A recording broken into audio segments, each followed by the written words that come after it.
नमस्कार, मी महेंद्र शेळके, विस्तार अधिकारी, समर सोशल फाउंडेशन कोल्हापूर यांच्यामार्फत अँटॉक्स-डी आणि अँटॉक्स-टी याचा वापर आपण नॅरोपॅथीमध्ये ज्या जखमा झालेले त्यासाठी करतो. आणि आपण आता डायरेक्ट पेशंटशीच बोलूया. तुमचं नाव सांगा. माझं नाव संभाजी तुकाराम कर्जुले. काय झालं होतं तुम्हाला? ते गँग्रीन झालं होतं.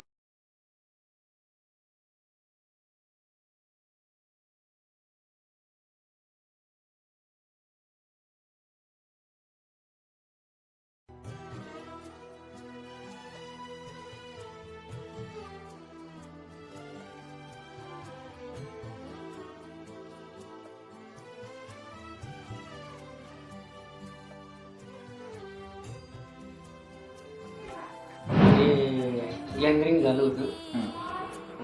फुटकुळी आहेत ती बारीक कणगीच्या शेजारच्या बोटाला. आणि नंतर मग त्याला होल पडले.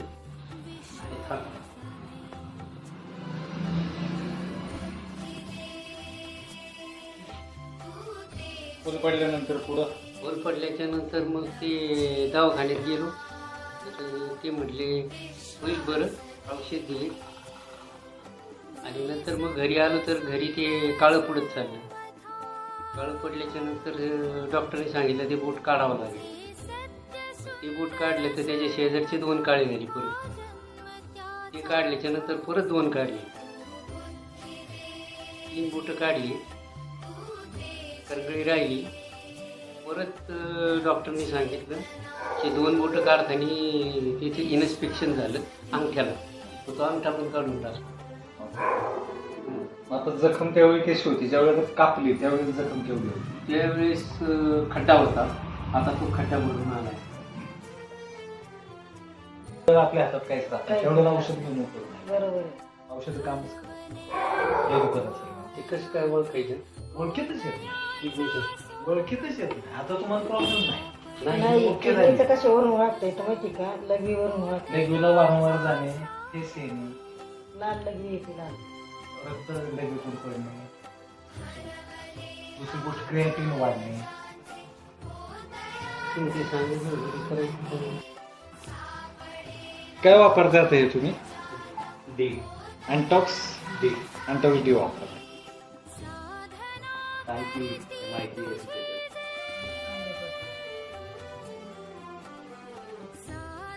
ठीक आहे. आता परत फोटो काढ निघालं तर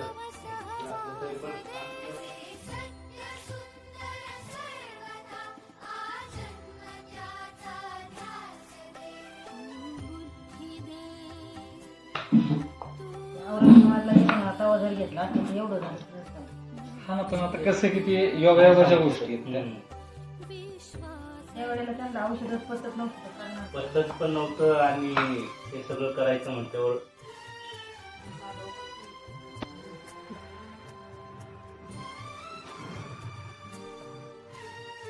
ही जखम आहे ना तुम्हाला, तुमच्या ज्याने बरीच होणार नव्हती. त्यांचा पाहिजे तो तिथून नाही वरतून सांगितलं.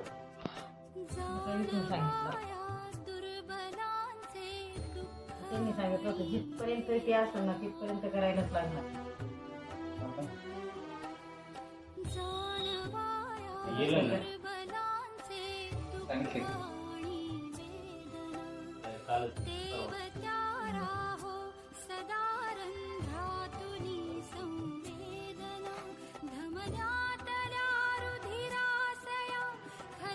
ऐकलं पाहिजे.